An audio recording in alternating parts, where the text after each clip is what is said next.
अस्सलाम वालेकुम students. Last class में हमने जो डिफरेंट एक फर्स्ट क्लासिफिकेशन की थी न्यूटोनियन और नॉन न्यूटोनियन फ्लूइड्स के अंदर। न्यूटोनियन फ्लूइड्स के अंदर हमने ये कहा था कि जब भी किसी फ्लूइड के ऊपर shear स्ट्रेस अप्लाई किया जाता है तो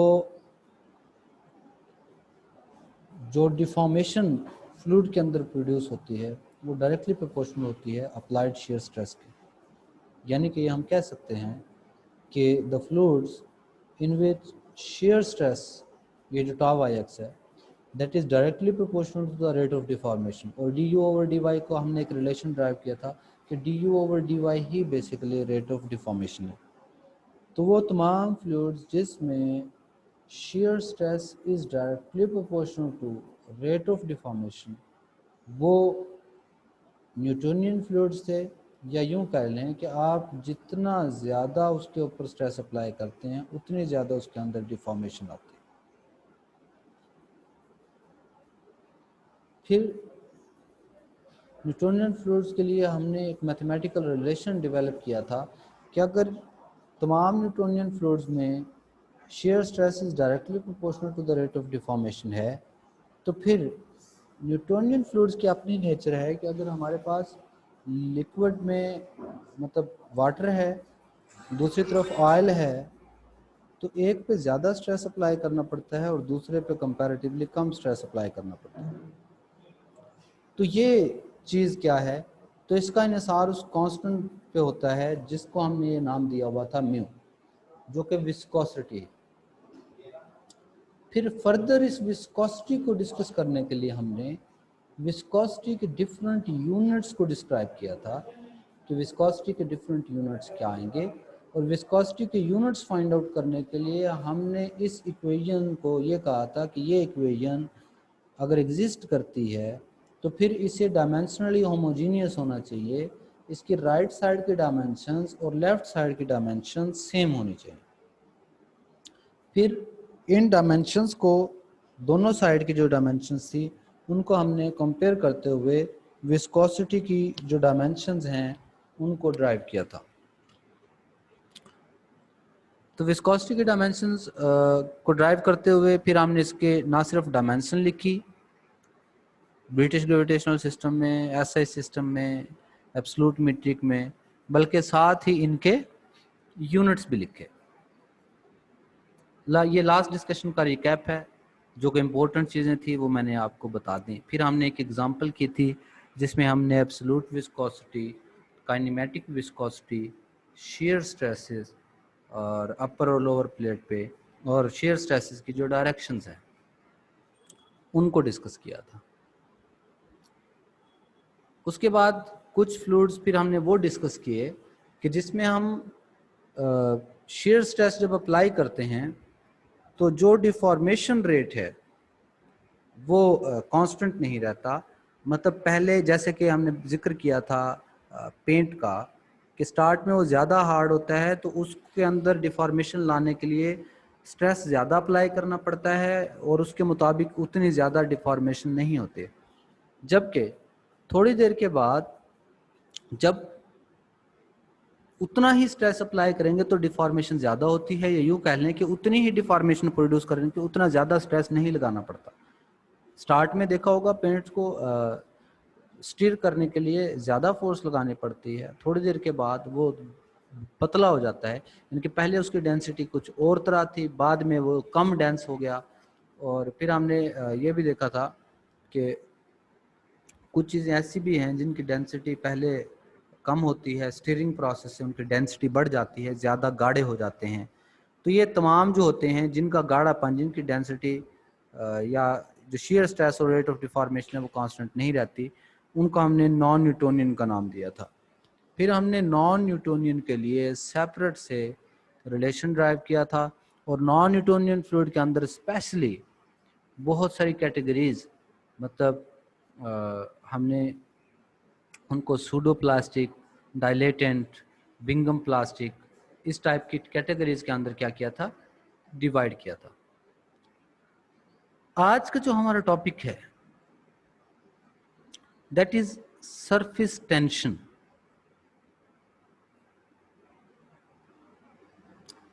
अब सरफेस टेंशन क्या चीज है? तो सरफेस टेंशन को डिस्क्राइब करने से पहले एक फिनोमिना डिस्कस करेंगे हम इस एग्जांपल में। फिनोमिना क्या है? You can tell when your car needs waxing. यहां पर जो फिनोमिना डिस्क्राइब किया गया है वो कार की वैक्सिंग से रिलेटेड है, जिसे आप लोग शायद जानते होंगे कि कार सरफेस को पॉलिश करना, जो उसको सतह को हम क्या करते हैं, पॉलिश कर रहे होते हैं, तो उसको यहाँ पर वैक्सिंग का नाम दिया गया है। तो यहाँ पर यह बताया गया है कि कार वैक्सिंग की कब जरूरत पेश आती है। तो अगर ये कंडीशन हमें पता चल जाए कि कार की वैक्सिंग की जरूरत कब पेश आती है, या जो सर्फेसिस हैं वो रफ सर्फेसिस और जो पॉलिश्ड सर्फेसिस हैं उनमें क्या डिफरेंस है, तो हम इजीली इस टॉपिक को अंडरस्टैंड कर पाएंगे। तो अब याद करें कि बाज़ औक़ात ऐसा होता है कि अगर कोई पॉलिश सरफेस हो, जैसे कि बड़ा नीट एंड क्लीन या न्यू वाइट बोर्ड हो, उसके ऊपर हम वाटर ड्रॉपलेट्स या वाटर थ्रो करें तो पानी के बड़े बारीक बारीक से कतरे एक गोल शेप में, या उसे यहाँ पर एक वर्ड उसने यूज किया बीडिंग इफेक्ट, बीड्स टाइप के बने हुए होंगे, मोतियों की तरह हमें नजर आएंगे। जबकि दूसरी तरफ अगर रफ सरफेस हो तो वो सारी की सारी हमें जो है वो गीली नजर आ रही होती है, यूं कह लें कि वेटेड सरफेस हमें महसूस हो रही होती है। तो ये इफेक्ट क्या है? ये कह रहा है कि after waxing you get a nice beading effect. These two cases are shown in figure. कि बाज़ औक़ात ऐसे होता है कि water droplets tend to appear somewhat flattened out. जब हमारी कार को वैक्सिंग की जरूरत होती है तो ये जो बिहेवियर है कि वो जो वाटर ड्रॉपलेट है वो सारे का सारा फ्लैटेंड हो जाता है, फ्लैट होकर चिपक जाता है सरफेस के साथ और पूरी सरफेस को गीला कर देता है। जबकि दूसरी तरफ अगर हमारी जो सरफेस है, जिस भी सरफेस की बात की जा रही है, व्हाइट बोर्ड है, कार सरफेस है या कोई प्लेन सरफेस कोई भी है, वो वैक्स्ड है या वैक्सिंग की हुई है, तो फिर क्या होगा? फिर वहां पर वाटर ड्रॉपलेट उसके साथ फ्लैटेंड होने के बाद फैलेगा नहीं, बल्कि वो बीडिंग इफेक्ट्स देगा। तो ये यहाँ पर दोनों तरह के बीडिंग इफेक्ट्स भी दिखाया हुआ है।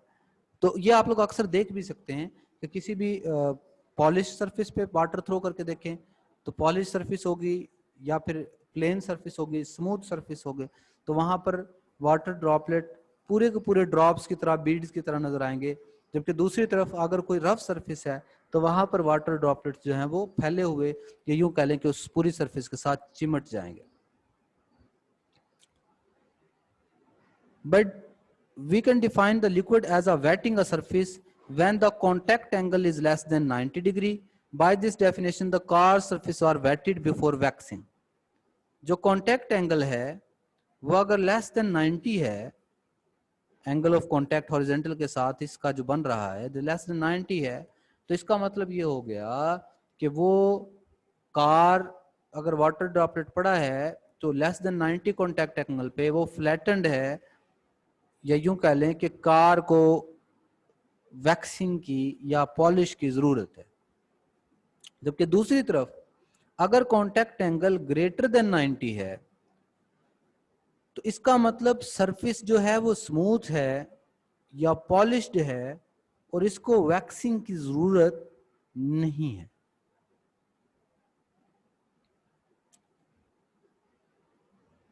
By this definition, the car surfaces are wetted before waxing and not wetted after. और इसके मुताबिक कॉन्टैक्ट एंगल जैसे कि दूसरी डायग्राम में अगर हम देखें तो पहले लेस देन 90 था तो उसे वैक्सिंग की जरूरत थी, that was before waxing, and after when we have contact angle greater than 90 it means then that now this pattern is after waxing, कि अब हमारे पास स्मूथ सरफेस है तो बीडिंग इफेक्ट मिल रहा है, या यूं कह लें कि अब वैक्सिंग की जरूरत नहीं।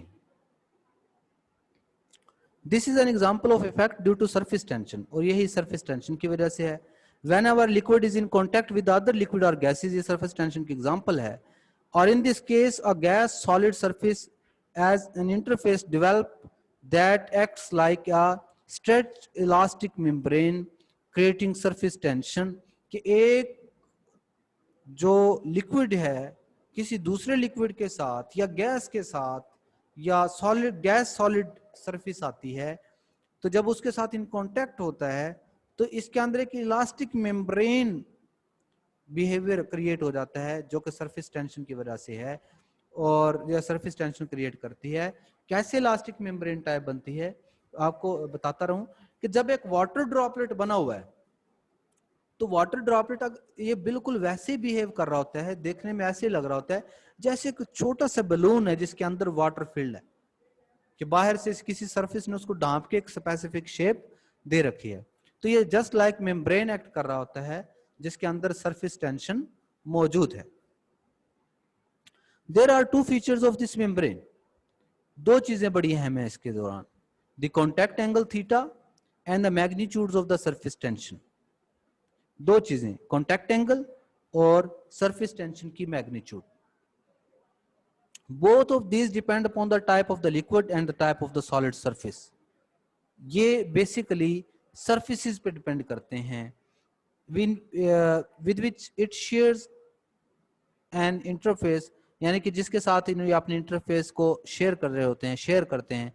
In the car waxing example the contact angle changed from being smaller than 90 to larger than 90 because it affect the waxing changed the nature of the solid surface।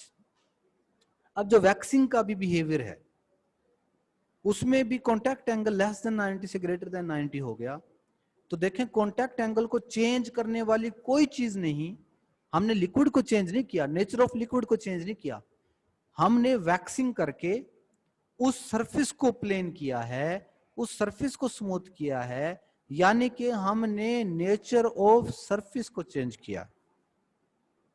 Factors that effect the contact angle includes the cleanliness of the surface and the purity of the liquid. हाँ, ये है कि liquid खुद impure हो फिर काम गड़बड़ है, क्लीन करेंगे सरफेस को और liquid should also be pure, तो फिर जो है वो वैक्सिंग बिहेवियर हमें ज्यादा नजर आएगा। Other example of the surface tension effects arises when you are able to place the needle of water surface on a water surface, and similarly when small water insect are able to walk on the surface of the water। ये देखें, ये उसकी purity या यूं कह लें कि contact angle पे डिपेंड कर रहा होता है, जिसकी वजह से बाजुकात आपने देखा होगा कि water upper surface just like membrane act करती है। तो हम जो प्रीवियस क्लासेस हैं उसमें एक्सपेरिमेंट करते रहे हैं कि एक नीडल को भी वाटर सरफेस के ऊपर क्या किया जा सकता है, ठहराया जा सकता है, और दूसरी तरफ मतलब लेटी हुई नीडल हो, या फिर डिफरेंट इंसेक्ट्स आपने देखा होगा वो वाटर सरफेस के ऊपर चल रहे होते हैं, अपने पाँव को रख रहे होते हैं, तो वो पानी दरमियान में जहां पे उसने पाँव रखा होता है या वो जो अपनी टांग रखी होती है वो हम वहां पे थोड़ा सा वैसे ही नीचे की तरफ हो जाता है जैसे कि ये किसी मेम्ब्रेन के ऊपर फिर रहा है, तो ये सरफेस टेंशन की वजह से। तो मुख्तलिफ जो कॉमन लिक्विड्स हैं उनकी जो एयर और वाटर की केस में सरफेस टेंशन यहाँ पर डिस्क्राइब की गई है। अल्हम्दुलिल्लाह। A force balance on a segment of interface shows that there is a pressure jump across the imagined elastic membrane whenever the interface is curved। और इसी तरीके से प्रेशर जंप आता है जब क्या होता है, इंटरफेस क्या होती है, कर्व्ड होती है। For a water droplet in air pressure in the water is higher than membrane, the same is true for a gas bubble in liquid, for the soap bubble in air surface tension acts on both insides and outside between the soap film and the air along the curved bubble surface। तो आपने देखा होगा जहां पर भी bubbles बन रहे होते हैं, सोप के बबल बनते हैं, जब आप डिटर्जेंट वगैरह को डालते हैं और बबल्स बनाते हैं, तो एक बाहर से सरफेस टेंशन मतलब एक बाहर से फोर्स लग रही होती है जिसको अंदर की, एक अंदर से फोर्स जो है वो बाहर की तरफ लग रही होती है। और ये याद रखिएगा, जो जब भी मेम्ब्रेन मौजूद होती है तो इनसाइड और आउटसाइड दोनों साइड से प्रेशर जो है वो लग रहा होता है। In engineering, probably the most important effect of the surface tension is the creation a curved meniscus that appears in manometer or barometer.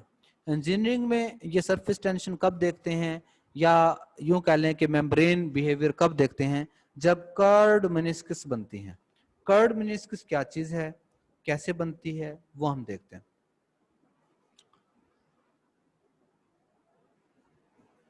यहां पर बात की है कि बैरोमीटर्स में ये कैपिलरी राइज, ठीक है, को जनरेट करती है। This rise may be pronounced if the liquid is small diameter tube और नैरो गैप। ये मैं नीचे से इसको एक्सप्लेन करता हूं, इससे कैपिलरी राइज और कैपिलरी डिप्रेशन। अगर एक कैपिलरी ट्यूब या ग्लास ट्यूब, या यूं कह लें कि प्रैक्टिकल एग्जांपल अगर मैं आपको इसकी देना चाहूं, तो किसी भी कार्बोनेटेड ड्रिंक या कोल्ड ड्रिंक जब हम यूज करते हैं तो उसके अंदर हमने देखा होगा कि कार्बोनेटेड ड्रिंक के अंदर पाइप, प्लास्टिक पाइप लगा कर दिया जाता है अक्सर। अब ये बिल्कुल वही केस है।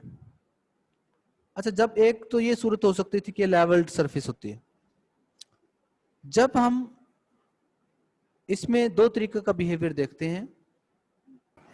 हम इस ट्यूब को नीचे भी ले जा सकते हैं, ऊपर भी लेके आते हैं। तो अब देखें, जब इसको ऊपर की तरफ हम शिफ्ट करेंगे, जब इसको ऊपर की तरफ लाने की कोशिश की जा रही होती है, तो ये पैटर्न आपको देखने को मिलता है कि जब कैपिलरी राइज होती है, जब इसको ऊपर की तरफ उठाते हैं, तो बाहर से ये देखें लिक्विड इसके साथ चिपकने की कोशिश करती है मेम्ब्रेन, ऊपर की तरफ ये बिहेवियर होता है।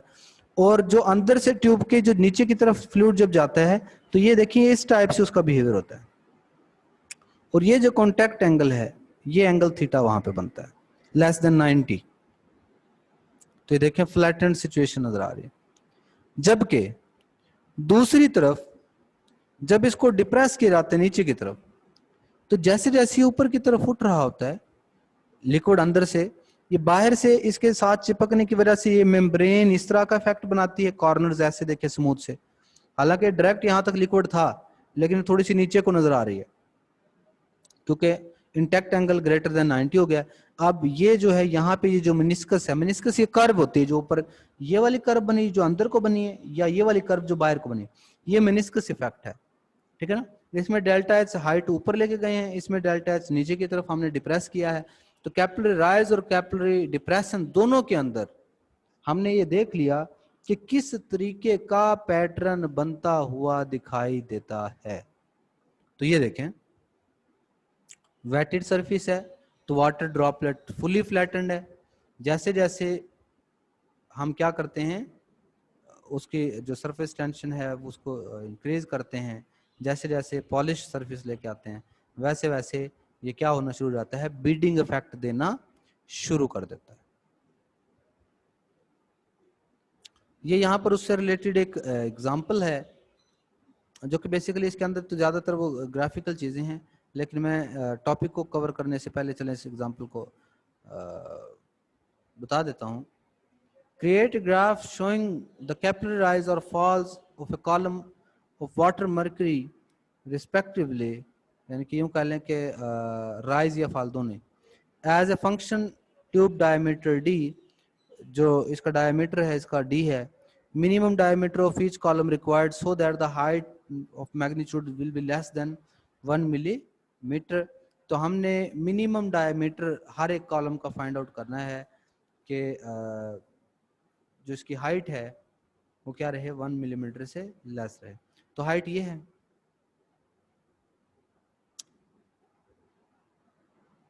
अब जो हम बात कर रहे होते हैं इस डायग्राम की, ये डायग्राम जो है वो यहाँ पर गिवन होगी कि इस टाइप की डायग्राम है। ये उसके ऊपर जो है वो डाउनवर्ड फोर्सेस लग रही हैं, एम जी, एम की जगह पे डब्ल्यू है ना वेट, बेसिकली एम की जगह पे रो डेल्टा वी लिख दिया है। जी एज इट इज है, और ये कॉन्टैक्ट एंगल है थीटा, और ये जो है वो कॉर्नर से बाहर की तरफ लगती हुई जो फोर्स है sigma pi D. Sum of all forces along Z component conservation of momentum से summation F Z is equal to 0। तो फोर्सेस अलोंग जी डायरेक्शन इस पे एक्ट कौन कौन सी कर रही हैं? दो फोर्सेस एक्ट कर रही हैं। एक ये जो फोर्स थी ना, ये किसी एंगल थीटा पे एक्ट कर रहे थे, तो इस एंगल के हिसाब से यहाँ पे एंगल बन रहा है इन दोनों के दरमियान में, तो यहाँ पे कंपोनेंट जब हम ड्रा करेंगे, यानी कि अगर मैं कहूँ कि यहाँ पे इसका कंपोनेंट ड्रा करें,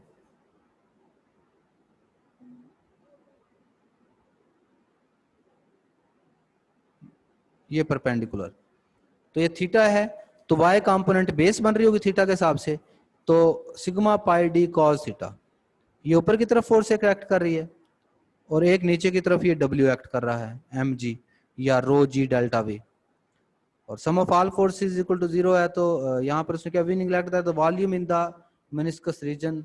यहाँ पर चूंकि ये रेक्टेंगुलर शेप प्रॉपर नहीं थी, लेकिन मेनिस्कस रीजन के वॉल्यूम को हमने क्या कर दिया है, फिलहाल इग्नोर कर दिया है।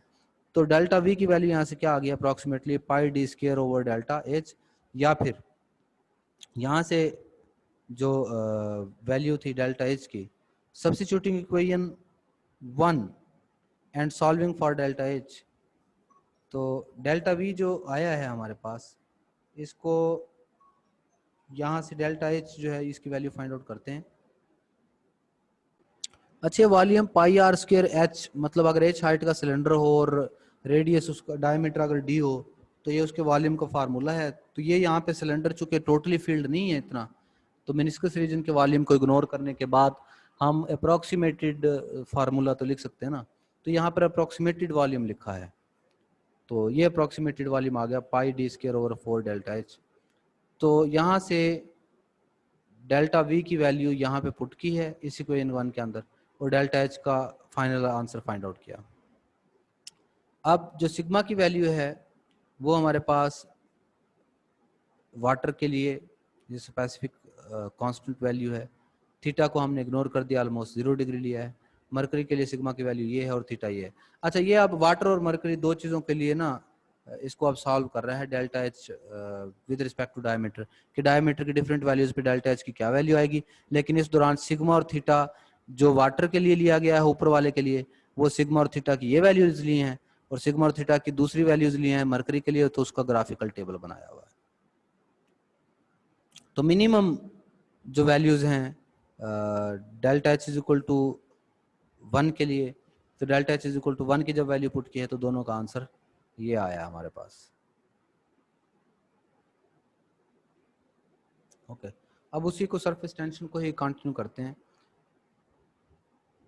फॉल्सम, ये एक मैथमेटिशियन है, shows that the simple analysis of example 2.3 over predicts the capillary effect and gives reasonable results only for tube diameters less than 0.1 inches over a diameter range 0.1 से 1.1 inches तक। experimental data for the capillary rise with a water air interface and correlated by empirical expansion delta H is equal to this। अच्छा, ये आप different examples देना शुरू हो गया कि हमारे पास जो है वो कैपिलरी इफेक्ट्स जो हैं इतने डायमीटर रेंज के लिए और स्पेसिफिक वैल्यूज इस टाइप की देंगे।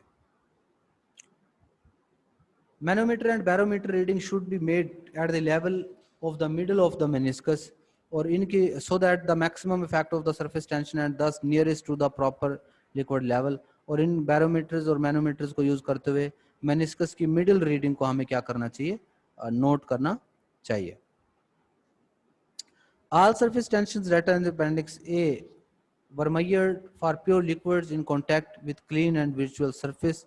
Impurities in the liquid, dirt on the surface, and the surface inclination can cause the indistinct meniscus. Under such condition, it may be difficult to determine liquid level accurately। ये अब इसके बाद वही बातें आ गई हैं कि हम जो बात कर रहे थे कि ये डिपेंड कर रही होती है मेनिस्कस प्योरिटी ऑफ लिक्विड पे भी और कांटेक्ट एंगल पे भी, तो इन दोनों का बड़ा ही ख्याल रखना पड़ेगा। Liquid level is most distinct in a vertical tube When inclined tubes are used to increase manometer sensitivity, it's important to make each reading at a small point in the meniscus to avoid use of tube inclined less and about 15 degree from the horizontal. अब ये याद रखें कि जब water tube है बिल्कुल straight forward है तो उसमें मेनिस्कस का इतना ज़्यादा रोल नहीं होगा, या यूं कह लें कि उसके अंदर जो है वो इतने ज़्यादा डेप्थ या गड़ा या कर्व नहीं बन रही होगी। लेकिन बाकियों के अंदर जब इंक्लाइंड सरफेस हो, जब टेढ़ी सरफेस हो, तो फिर तो पक्की बात है कि जो मेनिस्कस का रोल है बड़ा इंपॉर्टेंट हो जाएगा। तो इन चीज़ों को हमें काउंट करना पड़ेगा। अब इसके बाद हम आ जाते हैं description and classification of fluid motions.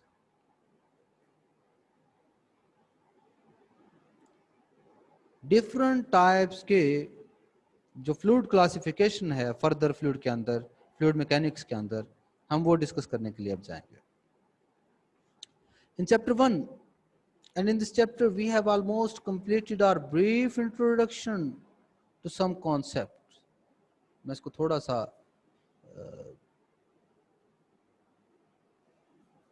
Maximise कर लेता हूं ताकि आप लोग इसको इजीली देख सकें।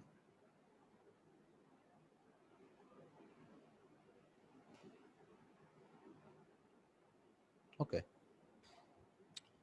We have almost completed our brief introduction to some concepts and ideas that are often needed when studying fluid mechanics. कुछ बेसिक आइडियाज, बेसिक डेफिनेशंस, वो कॉन्सेप्ट्स पढ़ लिए हैं जिनको फ्लूइड मैकेनिक्स डील करते हुए हमें जिनकी अक्सर जो है वो ज़रूरत पड़ेगी। फिर before beginning detailed analysis of fluid mechanics in the rest of this text, we will describe some interesting examples to illustrate a broad classification in fluid mechanics on the basis of important flow characteristics. तो अब हम इस article के अंदर एक broader classification करने लगे हैं on the basis of few fluid characteristics. Fluid mechanics is a huge discipline, बड़ा discipline है. It covers everything from aerodynamics of a supersonic transport vehicle to lubrication of human joints by synovial fluid. Aerodynamics से लेकर जितनी भी आपकी aviation industry है उस सारी के अंदर ये फ्लूइड मैकेनिक्स जो प्रिंसिपल्स हैं यूज होंगे। इनसे लेकर इवन के ह्यूमन बॉडी, प्रैक्टिकल एग्जांपल की बात हो रही है तो ह्यूमन बॉडी के जो जॉइंट्स होते हैं इनके दरमियान में जो लिक्विड है सिनोवाइल फ्लूइड जो है, इन तक हम जो है वो डिस्कस करेंगे बातें। We need to break fluid mechanics down into manageable proportions. तो हमें क्या करना पड़ेगा, फ्लूइड मैकेनिक्स की फर्दर क्लासिफिकेशन करनी पड़ेगी, डिफरेंट कैटेगरीज में क्या करना पड़ेगा, डिवाइड करना पड़ेगा, ब्रेक डाउन करना पड़ेगा। It turns out that the two most difficult aspects of fluid mechanics analysis to deal with are, दो हमारे पास पोर्शंस हैं फ्लूइड मैकेनिक्स के। कौन कौन से? फ्लूइड्स विस्कस नेचर, एक विस्कोसिटी, फ्लूइड लेयर्स के दरमियान में रेजिस्टिव मोशन जो इसको रोकने की कोशिश करती है, एंड इट्स कंप्रेसिबिलिटी। और एक क्लासिफिकेशन, पक्की बड़ी क्लासिफिकेशन है लिक्विड्स और गैसेस के, कि कुछ कंप्रेसिबल हैं कुछ इनकंप्रेसिबल। तो दो बड़ी कैटेगरीज हैं।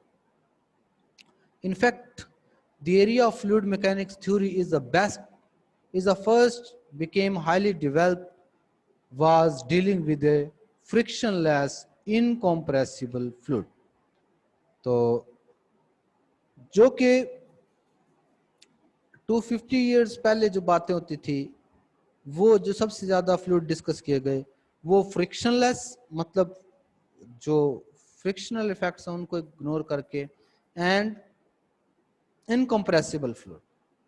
और इनकम्प्रेसिबल फ्लूइड्स यानी कि लिक्विड्स, उनको डील करते थे। As you will see shortly, this theory that while extremely enlarged led to famous results called D'Alembert paradox All bodies experience no drag as they move through such a fluid, a result not exactly consistent with any real behavior. D'Alembert paradox क्या था कि bodies के ऊपर कोई drag, मतलब drag force को ignore जिसके अंदर कर दिया गया था। लेकिन ये याद रखिएगा, चाहे हमने ड्रैग फोर्स को, ड्रैग बिहेवियर को इग्नोर कर दिया था, लेकिन जो रियल फ्लूइड्स होते हैं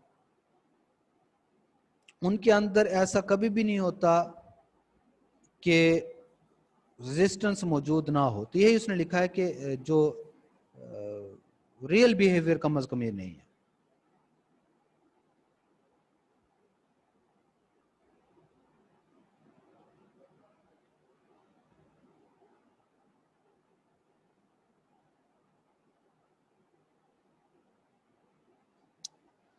Although not the only way to do so, most engineers subdivide fluid mechanics in terms of whether or not viscous effects and compressibility effects are present, as on Fig 2.13. ये अभी जिसे हमने discuss करना है,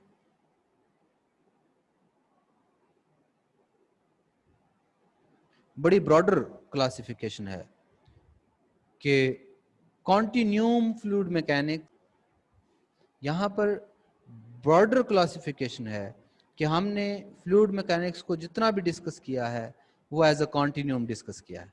तो हम जो बात करेंगे जितनी भी, वो कॉन्टिन्यूम फ्लूइड मैकेनिक्स की बात होगी। तो कॉन्टिन्यूम फ्लूइड मैकेनिक्स में फर्दर इसको क्लासिफाई किया जाएगा टू सब कैटेगरीज। कुछ वो हैं जिसमें विस्कस इफेक्ट्स प्रेजेंट हैं, यानी कि विस्कस फ्लूइड्स हैं, विस्कोसिटी मौजूद है, रेजिस्टिव इफेक्ट्स मौजूद हैं। कुछ के अंदर विस्कोसिटी मौजूद नहीं है, इनविसिड फ्लूइड्स की बात करते हैं। इसी तरीके से जो विस्कस फ्लूइड्स हैं उनकी फर्दर टू कैटेगरीज हैं। एक वो हैं जिसमें फ्लूइड्स जो हैं वो एक खास तरतीब के साथ मूव कर रहे होते हैं, लेमाइंस में मूव कर रहे होते हैं, जबकि दूसरी तरफ कुछ फ्लूइड्स की मोशन ऐसी है जो कि इरेगुलर 3 डायमेंशनल डायरेक्शन में मूव कर रहे होते हैं। टर्बुलेंट का नाम देते हैं जिसको हम, टर्बुलेंट फ्लोज का।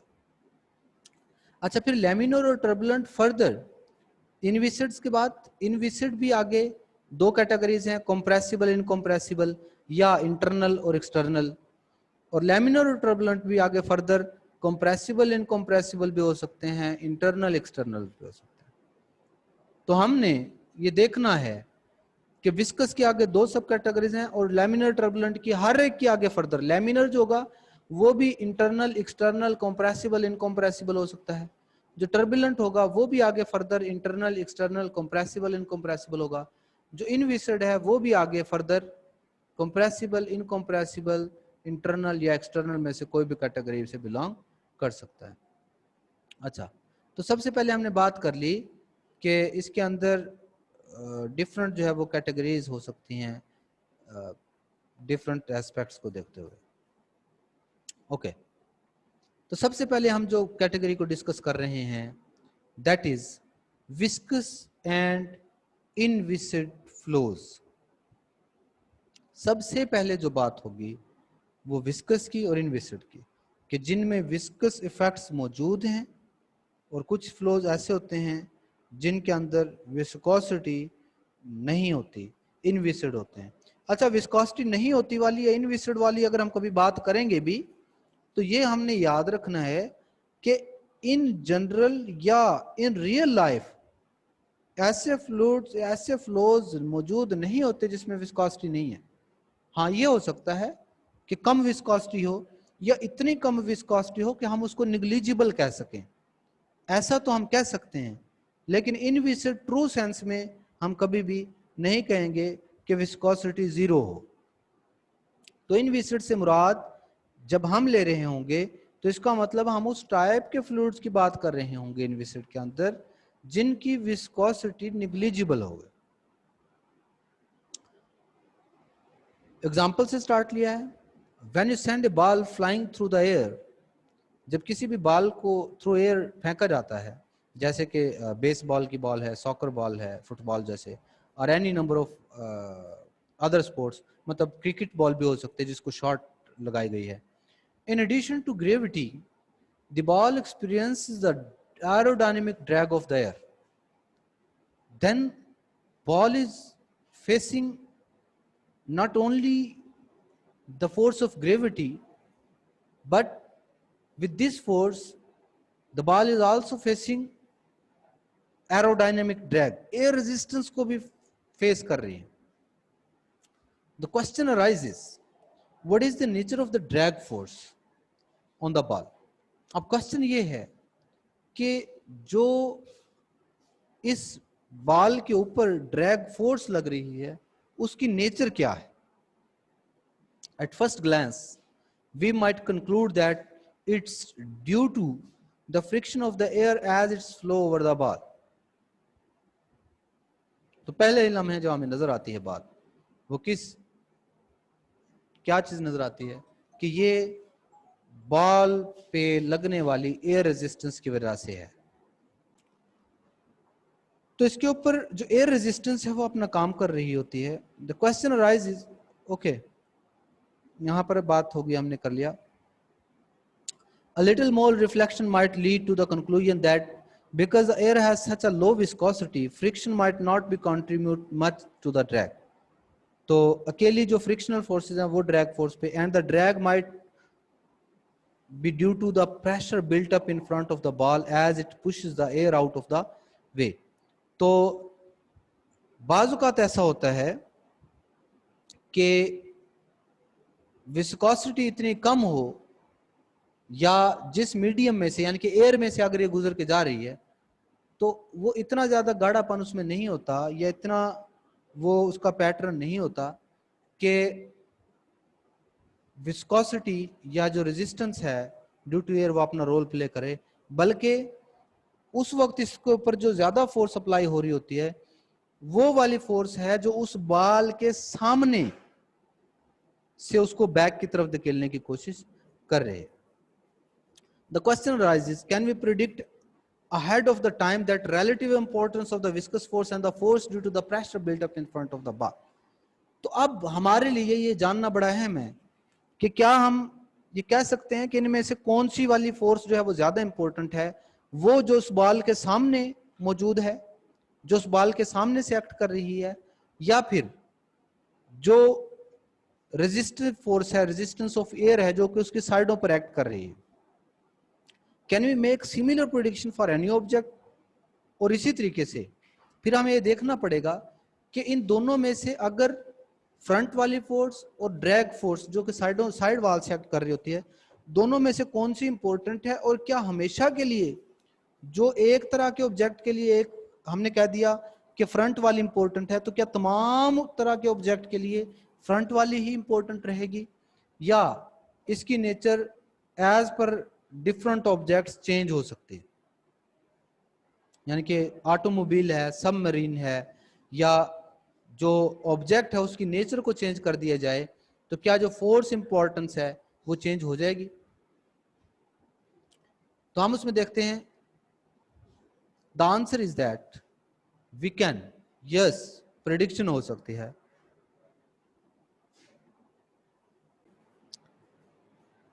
क्वेश्चन क्या है, कैसे प्रिडिक्ट कर सकते हैं? It turns out that we can estimate whether or not viscous forces are opposed to pressure forces are negligible by simply computing the Reynolds number. तो हम क्या कर लेंगे, उसका रेनल्ड नंबर एक रेशो है जो कि इनर्शियल टू विस्कस फोर्सेस है. लिख लें इसको कि ये रेशो है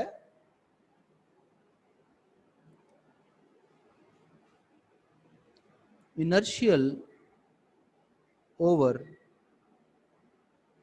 viscous forces. Ratio of inertial over viscous forces is Reynolds number, rho v L over mu. ऊपर ये जो फैक्टर v है वेलोसिटी, ये इनर्शियल, देखिए इनर्शिया बेसिकली डिपेंड कर रहा होता है वेलोसिटी के हिसाब से चेंज हो रहा है, तो वेलोसिटी उसको अपनी मोशन कंटिन्यू करने में हेल्प करती है. तो वेलोसिटी की वजह से ये जो ऊपर वाले कंपोनेंट है इसको इनर्शियल फोर्सेस का नाम दिया है, और नीचे म्यू जो है ये विस्कोसिटी है. तो इसी वजह से नीचे वाली फोर्सेस को हमने विस्कस फोर्सेस का नाम दिया। तो ratio of inertial to viscous forces जो है दैट इज रेनल्ड नंबर। तो हम क्या करेंगे,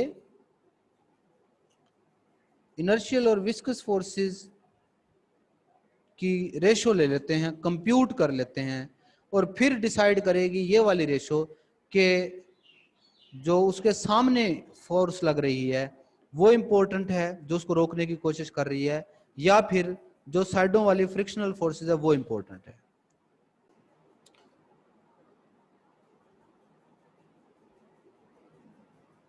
जब रेनल्ड नंबर फाइंड आउट कर लेंगे तो फिर यहाँ पर रो जो है वो डेंसिटी है, म्यू जो है वो विस्कोसिटी है, वी और एल जो है वो हमारे पास कैरेक्टरिस्टिक वेलोसिटी और स्केल साइज या लेंथ जिसको आप लोग बोलते हैं वो है। If the Reynold number is large viscous effects will B negligible. अब देखें ऊपर इनर्शियल फोर्सेज हैं, नीचे विस्कस फोर्सेज हैं। इनर्शियल फोर्सेज ज्यादा हैं तो रेनल्ड नंबर ज्यादा होगा, विस्कस फोर्सेज ज्यादा हैं तो रेनल्ड नंबर कम होगा। तो हम सादा अल्फाज में कह सकते हैं कि हम रेनल्ड नंबर जब फाइंड आउट कर लेंगे, रेनल्ड नंबर अगर ग्रेटर वैल्यू है तो फिर इनर्शियल फोर्सेस अपना ज्यादा रोल प्ले करेंगी, विस्कस फोर्सेस कम रोल प्ले करेंगे। जबकि दूसरी तरफ अगर रेनल्ड नंबर कम है तो इसका मतलब विस्कस फोर्सेस डोमिनेट कर रहे हैं।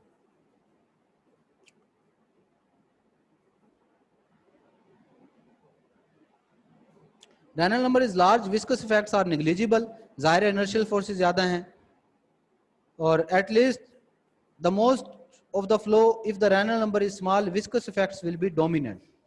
तो और कम रेनल्ड नंबर के लिए विस्कस इफेक्ट्स डोमिनेंट होंगे। Finally if the Reynold number is neither large not small no general conclusion can be drawn. तो फिर इसके बारे में कोई जनरल कंक्लूजन ड्रॉ नहीं किया जा सकता। हाँ, इस आइडिया को डिस्क्राइब करने के लिए एक बड़ा ही इंपॉर्टेंट एग्जांपल यहाँ पर डिस्क्राइब की गई है।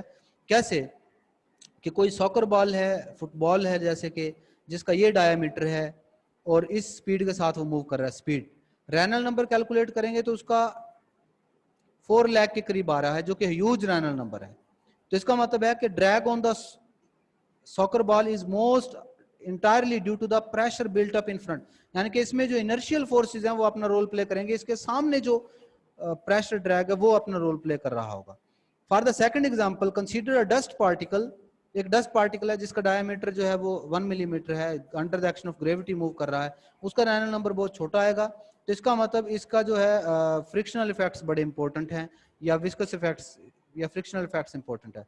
Of course, in the both of these examples, if we wish to determine the drag force, we could have to do absolutely more analysis. अच्छा, अकेली यही बात रेनल्ड नंबर का भी होना कम ज्यादा एक कंप्लीट डिस्क्रिप्शन नहीं देता। उसकी वजह यह है कि इसका जो डायमीटर है ना, नीचे एक और एग्जांपल डिस्कस की हुई है, वो भी अपना रोल प्ले करता है। Let's return to the most idealised notation of the frictionless flow called inviscid flow. अब हम आ जाते हैं उसमें जिसमें विस्कोसिटी इफेक्ट्स जो है वो नेग्लिजिबल होते हैं। This is the branch shown the left, ये वो है जो कि इनविसिड लेफ्ट साइड पे जो हमने ये जो ऊपर इनकी बात कर रहे हैं इनविसिड, ये इनका कलर भी जरा डिफरेंट करके शो करने की कोशिश किया कि डिफरेंट है, आइडियलाइज सिचुएशन है इनविसिड फ्लोज की जो कि लेफ्ट साइड पे लाई कर रहे हैं। इसमें क्या है, वाई सब and supersonic aircraft have different shapes. The branch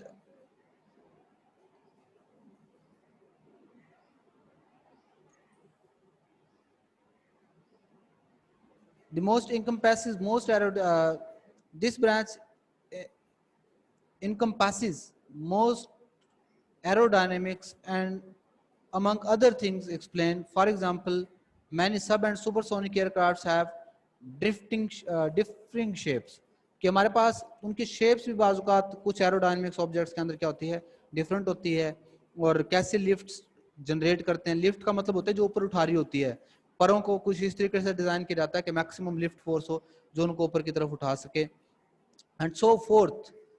this is if this theory is applicable to the ball flying through the air, it predicts streamlines as shown in figure। ये देखें इनविसिड और विसिड के लिए, दोनों के लिए ये एग्जांपल, ये डायग्राम, ये फोटो आप लोगों ने बड़े अच्छे तरीके से प्रिपेयर कर लेना है, बड़े अच्छे तरीके से इनहेल कर लेना है कि ये ट्रू पैटर्न होता है जो विस्कस फ्लोज वाला होता है, और ये आइडियलाइज पैटर्न होता है कि एयर बिहेवियर फ्रंट और बैक पे एक जैसा हो। कभी भी एयर बिहेवियर, स्ट्रीम लाइंस का behaviour, fluid behaviour, moving object के या मूविंग फ्लूइड किसी ऑब्जेक्ट के आसपास से गुजर रहा हो, उसके सामने फ्रंट और बैक दोनों साइडों पर एक जैसा नहीं हो सकता। बेस्ट एग्जांपल क्या है, आपने देखा होगा कि जब कोई फास्ट मूविंग व्हीकल जैसे कि ट्रक है, कोई मूव कर रहा है, मूविंग ट्रक है, मूविंग बस है, तो उसके अंदर हम देखते हैं कि उसके सामने से जो फ्रिक्शनल फोर्सेस होती हैं, जो एयर जैसे उसके साथ टकरा रही होती है, उसकी बैक पे एक ऐसा रीजन दरमियान में जनरेट होता है जहां पे इतनी ज्यादा एयर नहीं लग रही होती, हवा नहीं लग रही होती। तो ये वो पैटर्न है जो कि ट्रू पैटर्न होता है। इनविसिड पैटर्न के बैक साइड पे और फ्रंट साइड पे दोनों साइड पे एक जैसा बिहेवियर हो, ऐसा होना बहुत मुश्किल है, या मुश्किल की क्या, ये हमारे पास क्या है, इम्पॉसिबल केस होता है। The stream lines are symmetric front to back. Stream lines front और बैक पे एक जैसी होती हैं, बिकॉज ये इनविसिड की बात हो रही है सिर्फ, because of the flow between any two streamline is constant, क्योंकि इनविसिड की सूरत में इनकम्प्रेसिबल है, flow between two streamline constant रहेगा। hence we can say that the velocity in the vicinity of the point A and must will be relatively low at point B, it will be high. In fact the air comes to rest point A and C, stagnation point। A और B के दरमियान में देखें तो यहाँ पर जो speed है वो हमारे पास कम ज्यादा है, यहाँ पर जहाँ पे इन दोनों के दरमियान रास्ता ज्यादा है, हमने ये कहा हुआ कि हर दो स्ट्रीम लाइन के दरमियान से सेम फ्लूइड जो है पास कर रहा है। अब जहाँ पे ये स्ट्रीम लाइन अब एक दूसरे के करीब होंगी, पक्की बात है कि उतना ही फ्लूइड गुजारने के लिए स्पीड को क्या होना पड़ेगा, ज्यादा होना पड़ेगा, या स्पीड ज्यादा रखनी पड़ेगी, या ऑब्जेक्ट जो है वो ज्यादा स्पीड के साथ मूव कर रहा होगा। और जहां पर ये सामने जो है स्टैग्नेशन पॉइंट है, ए जो है, जहां पर आने के बाद जो लोकल फील्ड वेलोसिटी है वो जीरो हो जाती है या एट रेस्ट हो जाता है, बिल्कुल सामने आने के बाद फ्लूइड लेयर जो सामने आके टकराती है वो तो एट रेस्ट हो जाती है, तो इसको हम स्टैग्नेशन पॉइंट का नाम देते हैं। It turns out that the pressure if this flow is high whenever the velocity is low and vice versa। ये बात हमें पता है कि जहां पर स्पीड हाई होगी pressure will be low, hence the point A and C have relatively large pressure। A और C पॉइंट पे चूंकि velocity कम है तो प्रेशर क्या होगा, हाई होगा। पॉइंट बी पॉइंट पे चूंकि स्पीड ज्यादा से मूव करना है उसने, तो प्रेशर यहां पर क्या होगा, लो होगा। तो उसी चीज को हमने देखा है कि where speed is high pressure will be लो।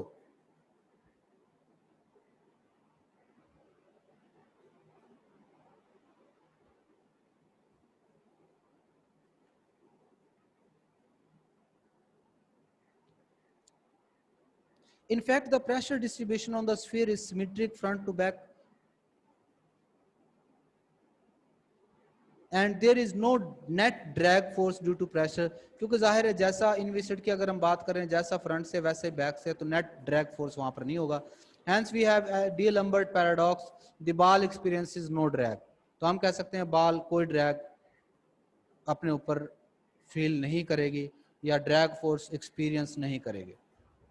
लेकिन ये अनरियलिस्टिक सिचुएशन है, ये कह सकते हैं कि ये सिचुएशन प्रैक्टिकल नहीं है, प्रैक्टिकली ये सिचुएशन होल्ड नहीं करती। On the other hand, everything seems logically consistent। We established that Reynolds number on the sphere was very large, indicating friction is negligible। तो दूसरी तरफ अगर हम ये देखते हैं कि अगर ऐसा हो तो रेनल्ड नंबर अगर बहुत ज्यादा है तो फ्रिक्शनल इफेक्ट्स बहुत कम हो जाएंगे। We then use inviscid flow theory to obtain और नो ड्रैग रिजल्ट। तो हम हाई रेनल्ड नंबर के लिए जहां पर फ्रिक्शन नेग्लिजिबल हो तो वहां पर हम ये इनविसिड जो थ्योरी है इसको अप्लाई कर सकते हैं, क्योंकि इनविसिड की फॉर्म में हम कहते हैं कि नेट ड्रैग फोर्स नहीं होता। तो हम जब हाई रेनल्ड नंबर की बात कर रहे हैं तो विस्कोसिटी या ड्रैग वहां पर चूंकि कम होगा, तो हाई रेनल नंबर के लिए हम ये वाली थ्योरी जो है, जो assumptions यहाँ पे की होंगी, वो हम यूज कर सकेंगे. How can we reconcile this theory with reality? अब डी लंबर्ट पैराडॉक्स जब आ गया, तो अब रियल लाइफ सिचुएशन के अंदर इसको कैसे फिर यूज किया जाए. It took about 150 years after the paradox first appeared for the answer obtained by Prandtl in 1904. No drag force का जो आंसर दिया वो किसने दिया? 150 साल के बाद, प्रांडल के 150 साल के बाद नो स्लिप कंडीशन के तौर पे दिया. और नो स्लिप कंडीशन क्या कहती है? This requires that the velocity everywhere on the surface of the sphere will be zero, but in viscid theory that it's high at point B. Prandtl suggests that even though friction is negligible in general for high Reynolds number flow, there will be always a thin boundary layer in which friction is significant and across the width of which the velocity increases rapidly from zero to a value in viscid flow theory predicts. कि हम ये कहते हैं कि Prandtl ने अब आके कहा कि जो सरफेस ऑफ द स्फीयर है वहां पर वेलोसिटी क्या होगी? वहां पर वेलोसिटी जीरो होगी. और जहां पर हमें ये नजर आ रहा हो कि ड्रैग चेंजेस नहीं है, तो वहां पर भी फ्रिक्शन जहां पर निग्लिजिबल है, वहां पर भी थिन बाउंड्री लेयर जरूर मौजूद होगी. बाउंड्री लेयर बेसिकली वो एरिया है नियर द बाउंड्री जिसमें स्ट्रॉन्ग विस्कस इफेक्ट्स हैं. तो ये देखें, यहां से यहां तक हमें लगा था कि फ्रिक्शनल इफेक्ट्स इतने नहीं है, लेकिन यहाँ पे भी क्या है, एक बहुत स्मॉल बाउंड्री लेयर है जिसके अंदर विस्कस इफेक्ट्स बहुत ज्यादा हैं और बाउंड्री के ऊपर वेलोसिटी जीरो है. इससे ऊपर जैसे जाएंगे वेलोसिटी के अंदर सडन चेंजेस आ रही हैं. तो ये बाउंड्री लेयर वो रीजन है नियर द बाउंड्री जिसके अंदर स्ट्रॉन्ग विस्कस इफेक्ट्स प्रेजेंट है और यहाँ पर जो वेलोसिटी है वो फौरन से या सडनली चेंज होती है.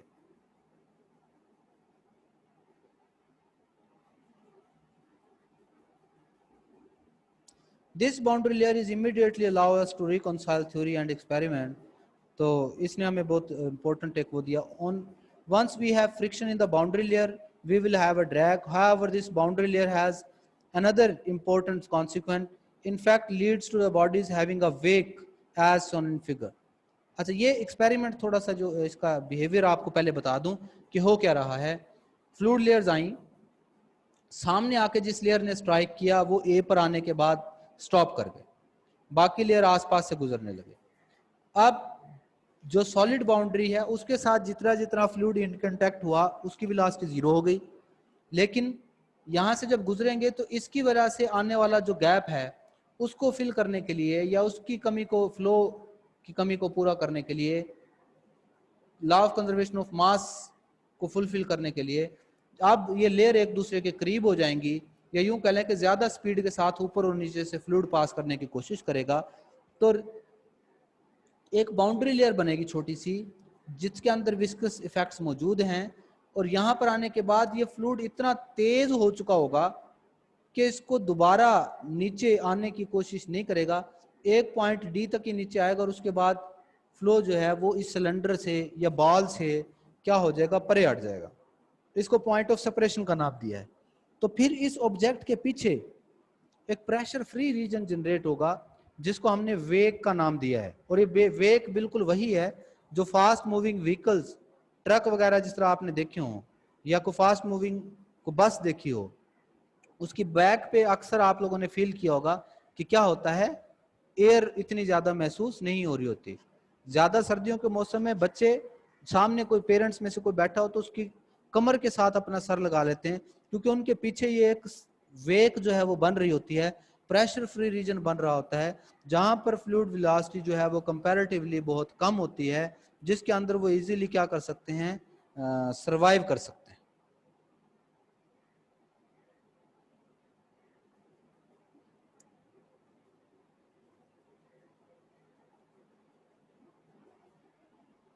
Okay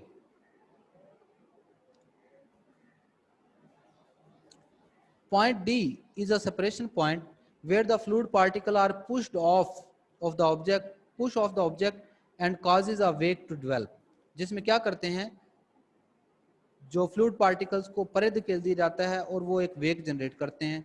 consider once again the original inviscid flow. Original inviscid flow क्या कहता है? As a particle move along the surface from the point B to C, it moves from low to high pressure. B से C की तरफ जब दोबारा जाएगा, लो से हाई प्रेशर की तरफ आएंगे. लो से हाई प्रेशर का मतलब है कि हाई स्पीड से लो स्पीड की तरफ, क्योंकि लो स्पीड पे प्रेशर हाई होगा.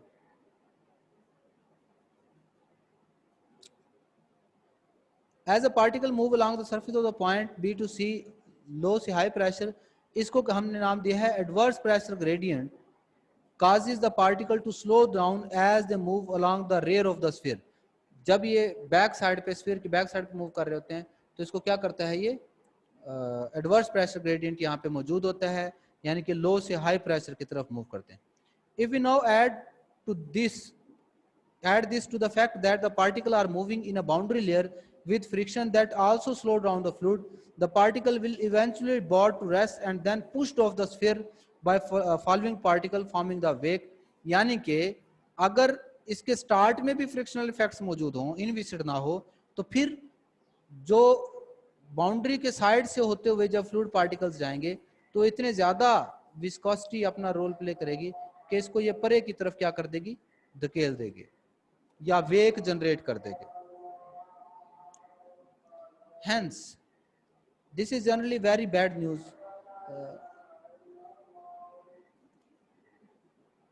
It turns out the wake will always be relatively low pressure, but in front of the sphere will have relatively high pressure. अब देखें, सामने हाई प्रेशर है, बैक पे लो प्रेशर है, but hence the sphere will now have a quite large pressure drag, that is so called because it's due to the shape of the object. तो इसका मतलब जो स्फीयर है वो high pressure drag को क्या कर रहा होगा, फील कर रहा होगा.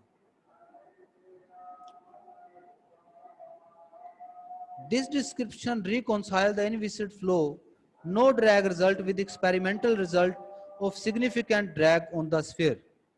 यानी कि अब हमने क्या कर दिया, ये दोबारा से हमें लिया है कि सिग्निफिकेंट ड्रैग फोर्स स्फीयर के ऊपर जो है वो अप्लाई हो सकती होती है. It's interesting to note that although the boundary layer is necessary to explain the drag on the sphere, this drag is actually due to mostly the symmetric pressure distribution created by the boundary layer separation. Drag directly due to the friction is still negligible. तो अब यहाँ पर हम बात कर रहे हैं कि जो ड्रैग है ओवरऑल ड्यू टू फ्रिक्शन वो अभी तक क्या है, निग्लिजिबल है, या इन front of the object drag force जो है वो ज्यादा प्रोमिनेंट है. इनके सामने वाला ड्रैग जो है इस केस में ज्यादा है एज कंपेयर टू जो फ्रिक्शनल फोर्सेस हैं या साइड से जो ड्रैग उसको फील हो रहा है उसकी निस्बत. We can also know being to see the streamlining of the body works. अब हम देखते हैं कि स्ट्रीमलाइनिंग क्या चीज है. अच्छा, स्ट्रीमलाइनिंग को पहले एक्सप्लेन कर देता हूं. ये स्ट्रीमलाइनिंग हुई है. अब स्ट्रीमलाइनिंग क्या है कि जब हमारे पास राउंड शेप ऑब्जेक्ट था और रियल फ्लूइड्स यानी कि इनविसिड फ्लूइड्स पास कर रहे थे, तो हमने देखा था कि इसके बैक पे प्रेशर फ्री रीजन जनरेट हुआ था और फ्रंट पे हाई प्रेशर जनरेट हो रहा था. लेकिन ये बहुत सारी डिफिकल्टीज या इरेगुलरिटीज फ्लो पैटर्न के अंदर क्या करता है, प्रोड्यूस कर देता है.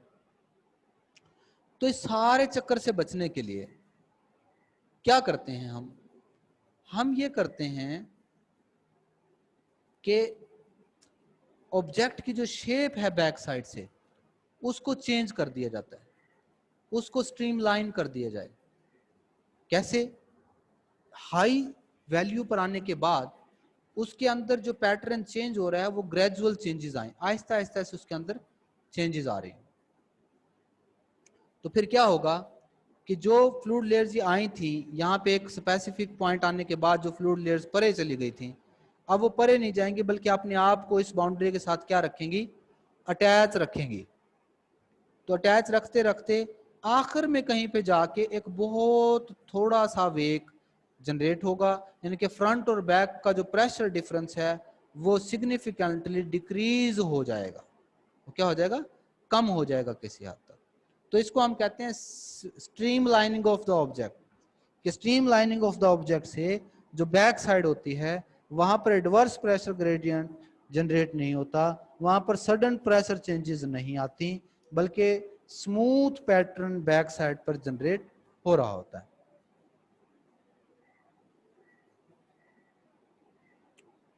we can also being we can also now being to see how streamlining of a body works, कि streamlining कैसे वर्क करती है। The drag force in most aerodynamics is due to the low pressure wake.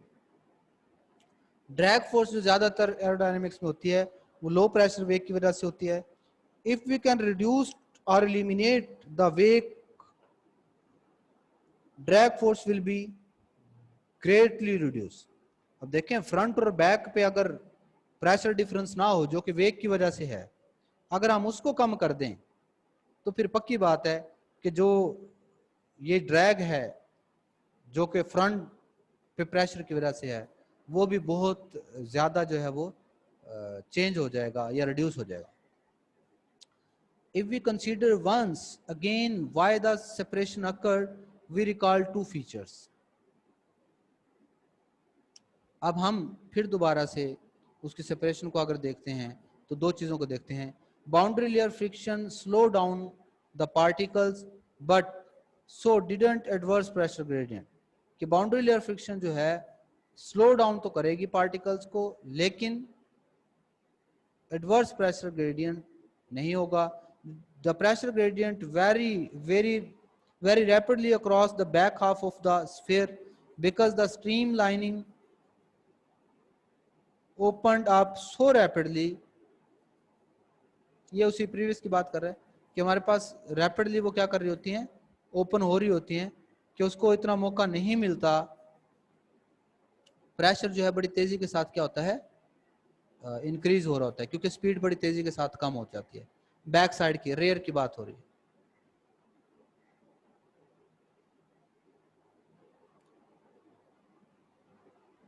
To such an extent that the fluid particles are not forced to separate from the objects until they almost reach at the end of the object as shown in the figure. The wake is much smaller, leading to much less pressure drag.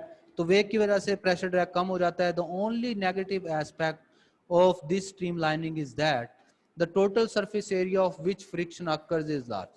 इसका सिर्फ एक ही drawback है कि इससे जो surface area है जिस पर ड्रैग अप्लाई हो रहा होता है वो बढ़ जाता है। क्योंकि पहले देखें, पहले सिर्फ इतने रीजन के ऊपर ड्रैग फोर्स लग रही थी, अब जो है वो बड़ा लंबी सी शेप जो बैक साइड पे हो गया उस सारे के ऊपर जो है वो प्रेशर या ड्रैग फोर्स सॉरी सारे रीजन के ऊपर ड्रैग फोर्स जो है लग रही होती है। तो सरफेस जो है वो हम सरफेस एरिया जो है वो क्या हो जाता है, बढ़ जाता है इसमें। ये एक इसका ड्रॉबैक है।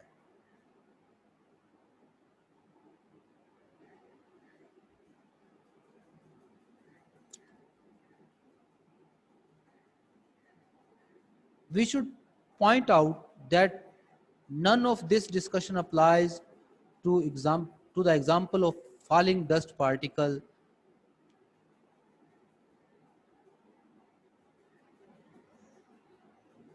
तो यहाँ पर डस्ट पार्टिकल्स के लिए नहीं, क्योंकि वहां पर this role and random number flow was viscous throughout, there is no inviscid region, क्योंकि उसके अंदर वो विस्कोसिटी थी उसमें, तो इनविसिड रीजन तो था ही नहीं।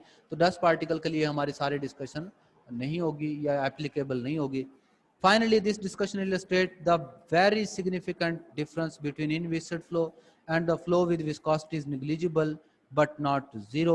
और इसी तरीके से हमें यह भी पता चल गया कि विस्कोसिटी ना होना और विस्कोसिटी का निग्लिजिबल होना दोनों के अंदर एक सिग्निफिकेंट डिफरेंस है। तो यहां तक आज हमने ये काम कर लिया हुआ है। नेक्स्ट जो हमारी डिस्कशन होगी वो लैमिनर और टर्बुलेंट फ्लोज के ऊपर होगी। लैमिनर और टर्बुलेंट फ्लोज भी हमारे पास बड़ा ही एक इम्पोर्टेंट एरिया है ये डिस्कशन, ये पैटर्न, ये चीज़ें हमने कहाँ पर की होती हैं? जब हम ये देखते हैं कि ओवरहेड ब्रिज के किसी एक साइड पर अगर हम खड़े हुए हों तो हमें नज़र आता है कि एक साइड पे बड़ा स्मूथ फ्लो हो रहा होता है, जबकि दूसरी साइड पे जैसे ही ओवरहेड ब्रिज के पास से पास करता है फ्लूइड तो उसके बाद इरेगुलर, टू डायमेंशनल, या यूं कह लें कि इरेगुलरिटीज वाला जो फ्लूइड फ्लो है वो हो रहा होता है। तो ये फ्लो पैटर्न या इस टाइप की जो डिस्कशन है वो हमारे नेक्स्ट आर्टिकल के अंदर होगी। तो इंशाल्लाह जब हम नेक्स्ट आर्टिकल पढ़ेंगे उसके अंदर लैमिनर और टर्बुलेंट फ्लोज पढ़ेंगे। आज के दिन में हमने फ्लूइड मैकेनिक्स के हवाले से उसकी जो ब्रॉडर कैटेगरीज हैं वो डिस्कस की कि कैसे जो ओवरऑल तमाम के तमाम फ्लूइड्स हैं उसको हम लैमिनर में, टर्बुलेंट में, विस्कस में, इनविस्कस में, लैमिनर, टर्बुलेंट में। तो हम आज इन विस्कस और इनविस्कस ब्रॉडर कैटेगरी को डिस्कस कर चुके हैं। अब फर्दर जो नेक्स्ट कैटेगरी है जिसमें हम बात करते हैं लैमिनर और टर्बुलेंट की, इसको डिस्कस करने के लिए जाएंगे। तो अभी तक हमने जो विस्कस और इनविस्कस फ्लोज हैं उनको डिस्कस कर लिया है। तो इंशाल्लाह नेक्स्ट जो हम लैमिनर और टर्बुलेंट फ्लोज को डिस्कस करेंगे।